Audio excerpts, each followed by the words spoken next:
Dile al hermano que está a tu lado, prepárate porque nos van a entrenar. Díselo con todo tu corazón. Aleluya. ¿Cuántos creen que Papá Dios es bueno? Gloria al Señor. Él es bueno todo el tiempo. Todo el tiempo Él es bueno. Este domingo que viene, el domingo, ¿cómo que estamos el domingo? A 19. Domingo 19. Tenemos nuestro culto de amigos y yo estaré trayendo la palabra del Señor. Tenemos 2 servicios y esta actividad tenemos ya un buen tiempo anunciándola. Este es el momento de usted participar de una campaña evangelística que tiene la iglesia y usted va a ser la parte importante de traerlo a la casa del Señor.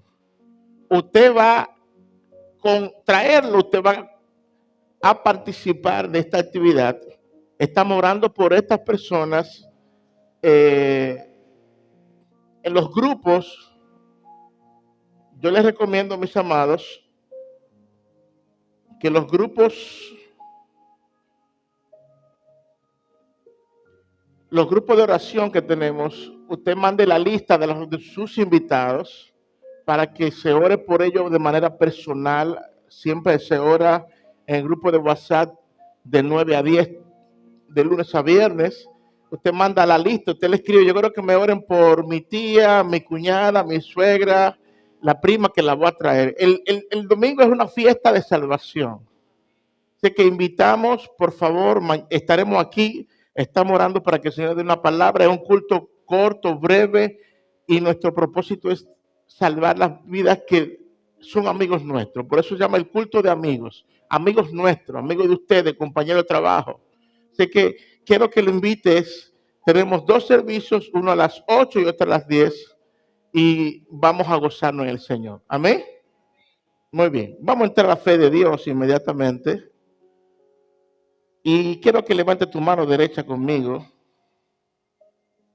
y repita esta oración de fe. Di conmigo, Señor. Todos conmigo digan, Señor, en el nombre de Cristo, por la fe, entro al lugar de tu presencia, que yo puedo entrar, no por mis obras, no por mi nombre, sino por lo que tú hiciste en mi lugar y por mí en la cruz de Calvario. Diga, confieso y declaro que hay un milagro de Dios para mi vida y se extenderá a mi familia. Por la fe lo recibo y por la fe te doy gracias.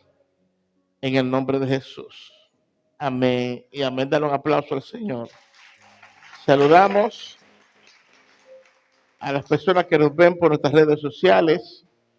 Y si no te has inscrito a nuestro canal, inscríbete para que recibas las enseñanzas que damos. Activa las notificaciones para que cada vez que tenemos una actividad allí tú puedas edificarla y compartirla. Hoy vamos a seguir el tema que comenzamos este año, pero que seguimos el libro de Gálatas, y esta es la parte 3 de este año, y vamos trabajando, creciendo en espiritualidad,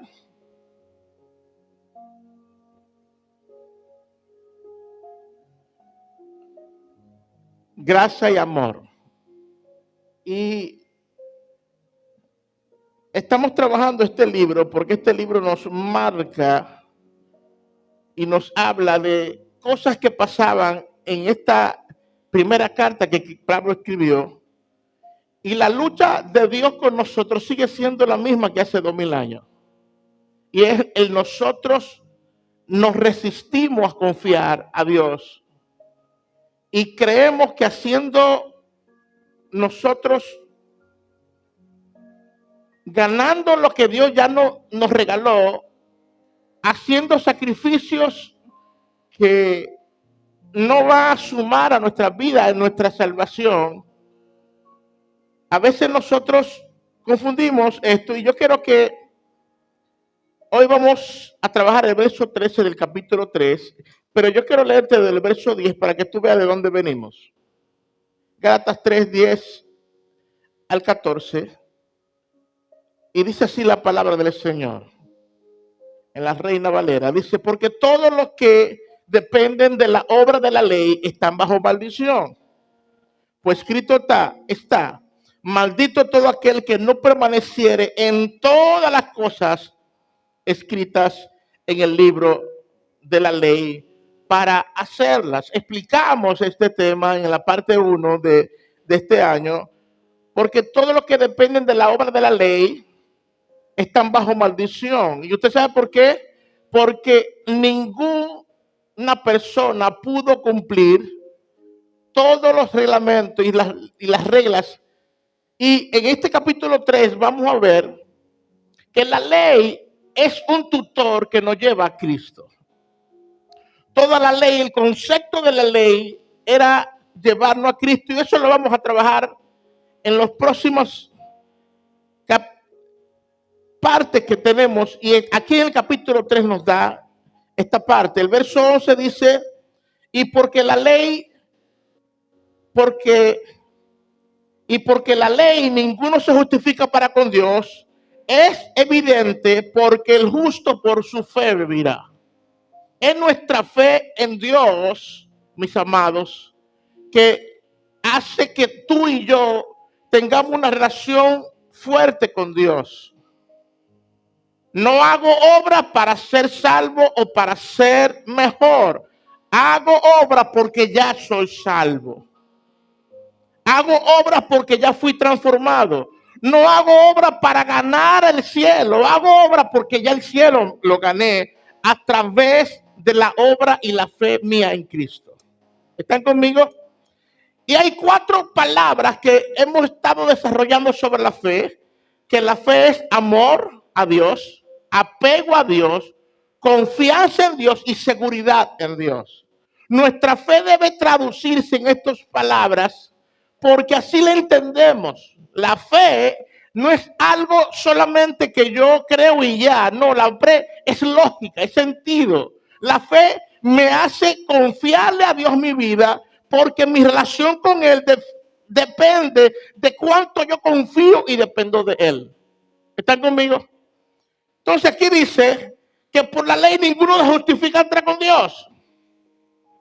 No hay forma de yo decirle, Señor, mira, yo me gané esto, mira qué santo soy, mira qué bueno soy, dame tal cosa. No hay forma. ¿Por qué? Porque nuestra naturaleza pecaminosa y nuestra vida sin Dios no puede agradar a Dios. Todo lo que tú y yo recibimos, lo recibimos bajo la fe en el Hijo de Dios.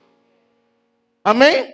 El verso 12, que ya lo tratamos, dice, y la ley no es de fe, sino que dice, el que hiciere estas cosas vivirá por ellas. Y el verso 13, que es donde vamos a desarrollarlo hoy, dice, Cristo nos redimió de la maldición de la ley, hecho por nosotros maldición, porque está escrito, maldito todo aquel que es colgado en un madero, para que en Cristo Jesús, el 14, la bendición de Abraham alcanzase a los gentiles, a fin de que por la fe recibiésemos la promesa del Espíritu. Digan amén. Hoy mi enfoque es a explicarte por qué Cristo nos redimió de la maldición de la ley. Y para entender esto tenemos que definir lo que significa redimir. Y la palabra redimir viene del griego hexágora. Y esta palabra es una palabra compuesta que depende de 2 palabras fuertes. La palabra hexágora primero tiene una EX, que implica algo que yo era. Un ex presidente, un ex empleado, un ex X cosa. Pero la palabra ágora implica un mercado. Ahora bien, la palabra completa implica que yo fui comprado en el mercado de esclavitud cuando yo no valía nada. ¿Qué hizo Cristo por ti y por mí? Que nos redimió, nos compró, pero nos compró de un lugar donde no había forma que tú y yo pudiéramos salir de allí o poder ser libre por nuestra propia cuenta de ese lugar. Es un lugar de maldición. Es un lugar donde está todos los que viven en ese lugar están bajo maldición. Dios le dijo a Adán, si comes del árbol morirás. Y al morir, al separarse de Dios, la Biblia nos dice que todos los designios del corazón y de la mente del hombre eran de continuo hacia el mal. Satanás, como príncipe de este mundo, dice la Biblia que es el que está en el mundo está bajo el maligno y bajo la condición de esclavo de Satanás. ¿Qué hizo Cristo? Vino a rescatar y a buscar lo que se había perdido. ¿Y qué se perdió? El camino hacia Dios. ¿Qué se perdió? El camino de regreso a nosotros encontrarnos con el Salvador de nuestras vidas. Por eso dice aquí que Él nos redimió de la maldición de la ley. ¿Por qué? Por cuanto todos pecamos, estamos destituidos de la gloria de Dios. Colosenses dice en el capítulo 2, verso 14 en adelante, que toda el acta de decretos que había en nuestra contra, Cristo la clavó en la cruz del Calvario y anuló, canceló. Para aquellos que Él redime, para aquellos que Él salva, Él anuló el expediente que nosotros teníamos de esclavos. Y ahora en Cristo, al ser redimidos, somos ex esclavos. No le van a dar un aplauso a Cristo o me van a dar una pedrada. Yo fui redimido, rescatado de una forma de vida que el ser humano no puede salir sino a través de Cristo. Fuimos rescatados del mercado de esclavitud. Fuimos rescatados. ¿Y sabes qué hizo Cristo? Él nos mandó un ángel para redimirte. Dios nos mandó a un paladín poderoso del cielo a redimirnos. ¿Sabe qué hizo Él? Se convirtió en esclavo para que tú y yo, y Él entrara en el mercado de esclavos y nos compró con su sangre. No nos compró con dinero o con oro o con plata. Nos compró con su sangre.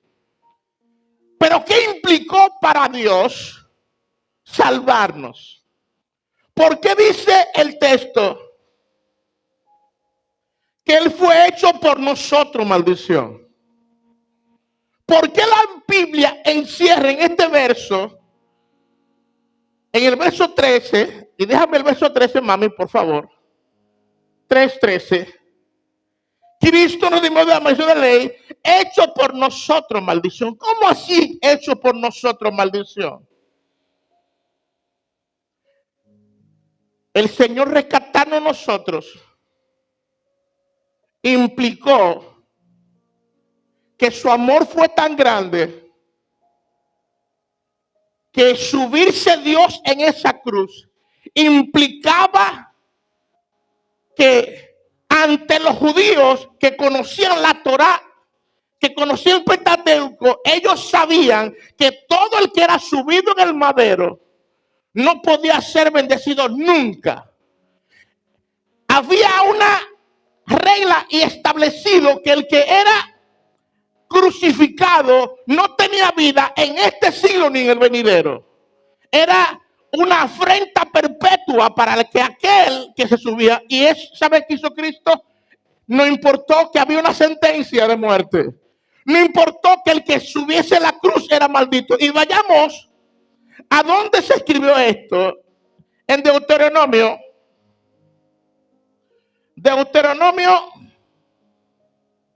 Capítulo 21, versos 22 al 23.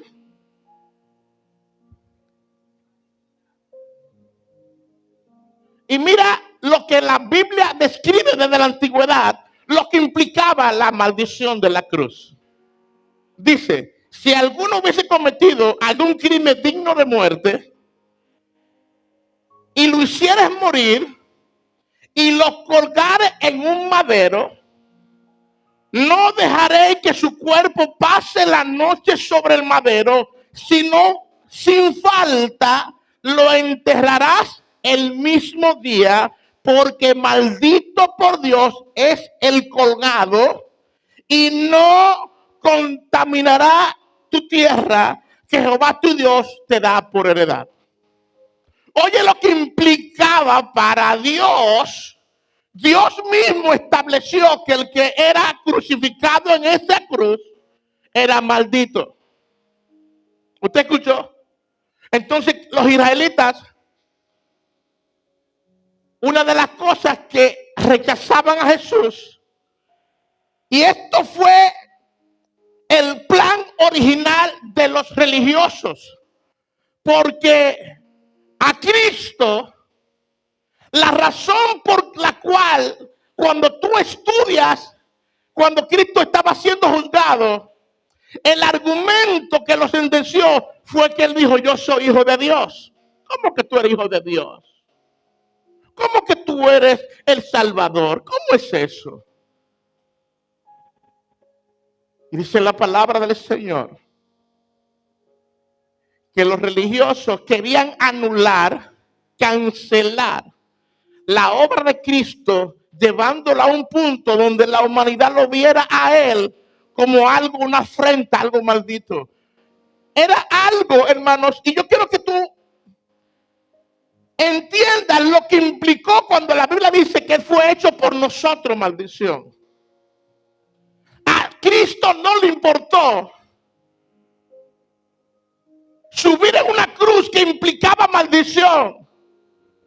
No le importó que los judíos que conocían la Torá y conocían esta parte bíblica, no le importó. Cuando Cristo murió, ¿sabe cómo le decían a Jesús? El maldito de la cruz.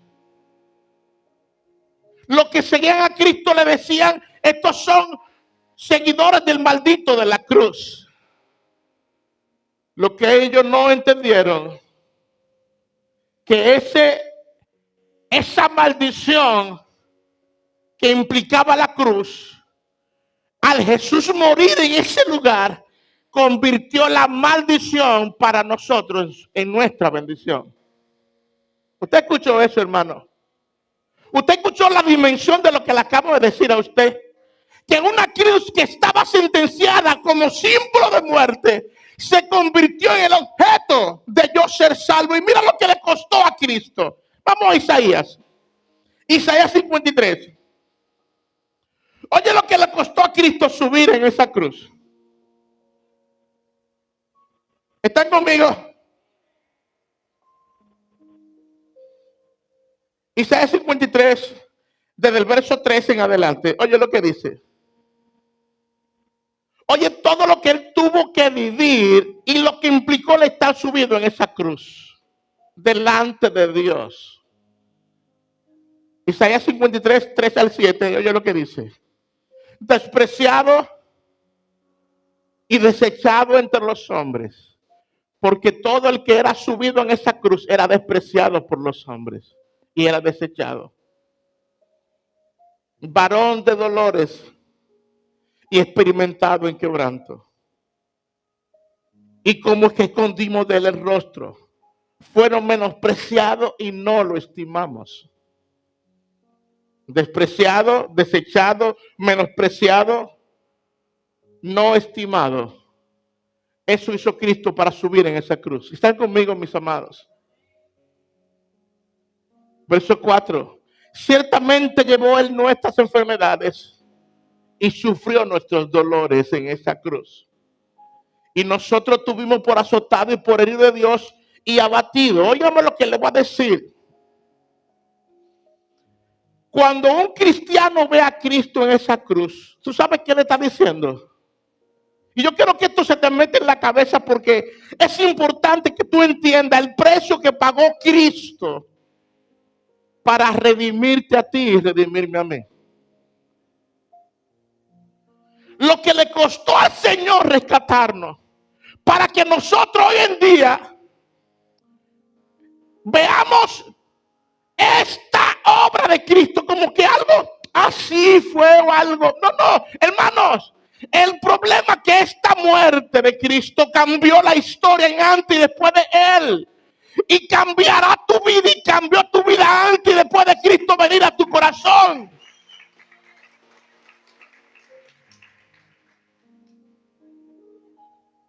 Lo que le quitó a Cristo, hermano, por eso hoy en día no hay un sacrificio grande que tú puedas hacer que compare lo que ya Cristo hizo. Y oiga estas dos palabras: hizo por ti y en tu lugar. Son dos cosas diferentes. La hizo por mí, pero en esa cruz era yo que debía subir. Esa cruz éramos tú y yo que merecíamos estar subidos en esta cruz. Y Él fue, ciertamente llevó nuestras enfermedades, sufrió nuestros dolores, y nosotros le tuvimos por azotado y por herido de Dios. Verso 5. Mas Él herido fue por nuestras rebeliones. Usted sabe que Cristo, cuando vino a la tierra, vino en condición del segundo Adán. ¿Están conmigo? Y usted sabe lo que implica que Cristo vino como el segundo Adán.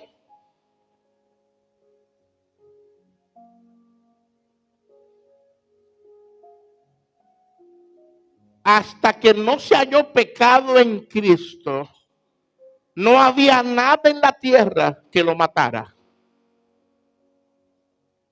Cuando Dios le dijo al primer Adán: mira, no comas de ese árbol porque vas a morir. Porque ese árbol, al él pecar y desobedecer, habilitó a Adán para morir. Ahora yo te pregunto, ¿qué fue lo que habilitó a Cristo para morir? ¿Los soldados romanos? ¿Los clavos en la cruz? ¿O la espina que le metieron en su cabeza, que cada espina medía 4 pulgadas de largo? Usted sabe lo que son 4 pulgadas de largo, ¿no? ¿Verdad? Es como esta medida, vea. Ahí hay 4 pulgadas de largo. Cada espina medía 4 pulgadas de largo. Los romanos eran expertos en torturas, porque si ellos clavaban la espina en un lugar de este cuello aquí, inmediatamente lo paralizaban y lo mataban al instante. Pero el propósito de la espina no era matarlo, era sufrir, era torturar, era producir dolor.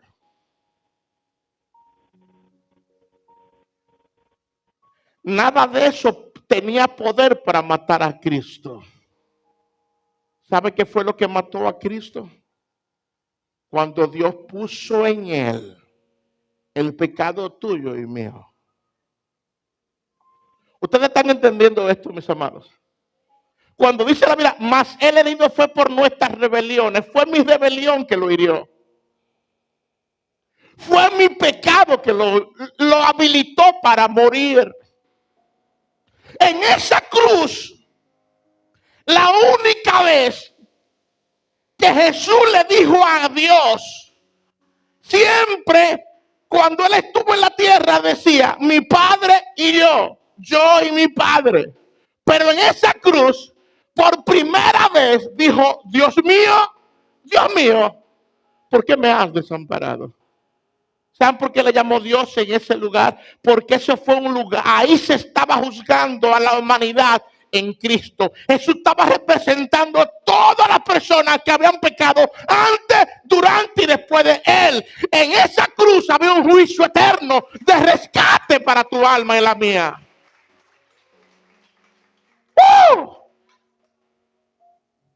Esa cruz, cuando Cristo dijo, Dios mío, ¿por qué me has desamparado?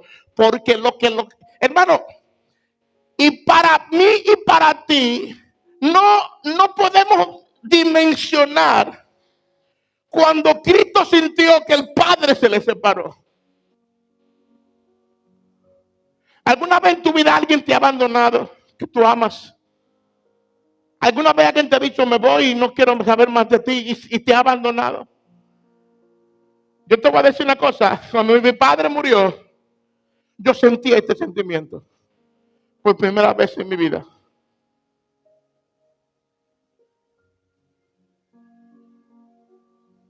Pero tú y yo no podemos entender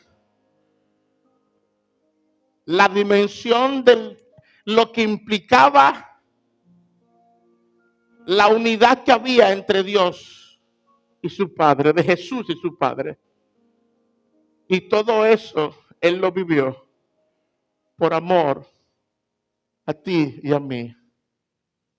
Pero ¿quién éramos tú y yo para Dios? Efesios dice en el capítulo 2, éramos enemigos y extranjeros. ¿Usted sabe lo que significa eso? Que Él vino a buscar y a salvar a gente que lo rechazaba, que nos menospreciaba, gente que no quería saber de Él.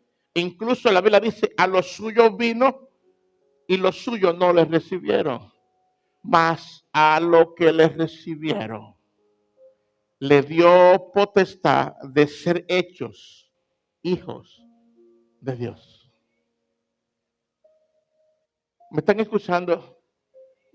Molido por nuestros pecados, el castigo de nuestra paz fue sobre Él, y por sus llagas fuimos nosotros curados.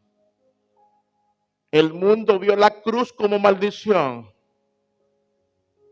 pero para nosotros es redención. El mundo vio la cruz como una afrenta, nosotros la vimos como la señal de victoria. El mundo vio la cruz como una señal de derrota, como una señal de que de una persona que ha sido vencida. Pero para nosotros la cruz implica la victoria de todas las batallas, de todas las situaciones que Él nos rescató en todos los aspectos de nuestra vida. Nos trasladó de las tinieblas del mercado de esclavos a su luz admirable y nos adoptó, nos dio un anillo de hijo legítimo y dice la Biblia que pagó el rescate con su propia sangre, no con oro, no con plata, sino con su propia vida.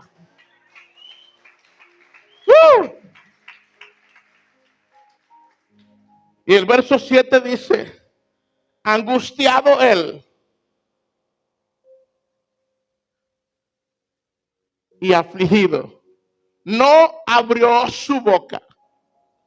Como cordero fue llevado al matadero, y como oveja delante de sus tranquiladores, enmudeció y reitera, no abrió su boca. ¿Saben por qué no abrió su boca? Porque si Jesús, con el dolor que le proporcionaron los soldados romanos, decía, ya basta, yo destruyo esta humanidad, ¿sabe qué pasaba? Ahí mismo fulminaba a la humanidad. Pero él, wow. ¿Y tú sabes qué es lo que implica esto? Jesús, pastora, era un redentor tan especial que en cualquier momento él podía librarse de esto lo que estaba pasando. Incluso una noche antes le rogó al Padre, Padre, si es necesario que pase de mí esta copa, pero que no se haga lo que yo quiero. No se haga porque él quería evitar. ¿Y qué es lo que él quería evitar? El dolor que le produjo la separación de su padre y él. Él no le temía a los dolores físicos. Él le temía al dolor en el corazón que le iba a causar el separarse del Padre. Y en esa cruz, él podía, con una sola expresión, librarse él de este sacrificio. Pero él decidió, no abrió su boca, como cordero fue llevado al matadero. Ojo, como cordero. Él estaba vestido de cordero, pero era un león de la tribu de Judá. ¿Usted escuchó eso? Él decidió ponerse manso. Pero tú sabes lo que significa la palabra manso. La palabra manso en la Biblia implica una bestia feroz domesticada. En la cruz él pudo despertar la bestia. En la cruz él pudo resistir y decir, ya está bueno, párenme aquí, ya está bueno. Pero enmudeció. No abrió su boca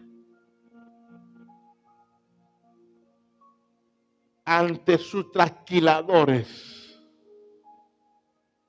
Cuando Isaías describió a Cristo en la cruz, dice la Biblia que él perdió la apariencia de hombre y lo que parecía en la cruz colgado era un pedazo de carne sangrentado. Y todo eso lo hizo para redimirnos, para rescatarnos de un estado que no había forma que tú y yo no saliéramos de él. Por eso en esta hora yo te pregunto, ¿estoy valorando y entendiendo todo lo que él hizo por mí? Para que ahora a mí me estén forzando para que yo levante la mano, para que yo adore, para que yo venga a la iglesia. No, porque yo los viernes no voy a la iglesia porque no es la sociedad de edad. Hoy le toca a los jóvenes. No, mi hermano, la iglesia no sé, la iglesia solamente lo dirige un servicio, pero tu servicio personal cuando tú ves la iglesia no depende de quién está dirigiendo aquí arriba, depende de tu gratitud, de tu adoración, de tu amor, de tu entrega y de tu devoción a aquel que te redimió. A veces yo veo gente, mientras todo el mundo está adorando, ellos están arrancándose la nariz. O limpiando o viendo su WhatsApp. Hermanos, usted está aquí en la presencia del que te redimió. Usted pasa 24 horas haciéndolo, pero el tiempo que tú le dedicas al Señor, estas 45 o una hora que tú le dedicas al Señor cuando tú vengas, ven con todo, preséntate, no solamente tu cuerpo sentado allí, preséntale al Señor tu amor y tu corazón, porque Él te redimió de todo la obra de la ley. Ponte de pie, por favor. Oh Dios, bendito. Bendito es el Señor. ¿Cuántos están conmigo?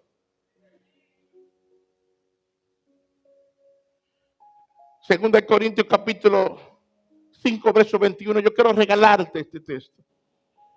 Y yo quiero que todos los que tengan celulares, les voy a dar permiso para que me le tire una foto a este texto que quiero regalarte y tú lo pongas en tu estado.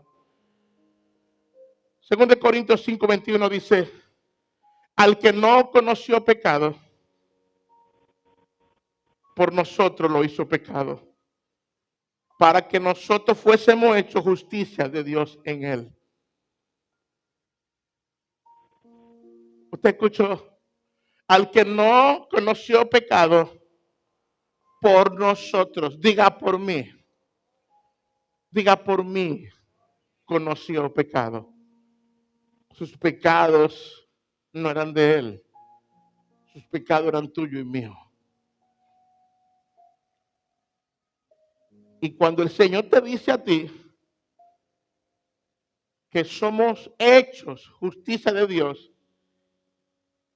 es que yo no me voy a presentar delante de Él para yo ofrecerle algo que Él no me ha dado primero. Todo lo que yo le doy a Cristo, ya Él me lo dio primero. Cuando yo perdono a alguien, yo lo perdono porque ya yo soy perdonado. Cuando yo tengo misericordia con alguien, yo tengo misericordia con alguien porque ya Él tuvo misericordia conmigo. Cuando yo soy humilde con alguien es porque Él se humilló por mí. Cuando yo ayudo a alguien a levantarse, yo lo voy a ayudar porque ya yo fui levantado. Todo lo que Dios dice que tú des, ya Él te lo dio primero. Incluso tú ves la ofrenda que traemos aquí, nuestros diezmos, dice la palabra, de lo recibido de tu mano te devolvemos. ¿Tú sabes lo que significa eso? Que cada cosa que Dios te pide, ya Él te la dio primero. Y Él quiere que tú la compartas y se la devuelvas. ¿Saben por qué? Porque hay un vínculo entre Dios y tú.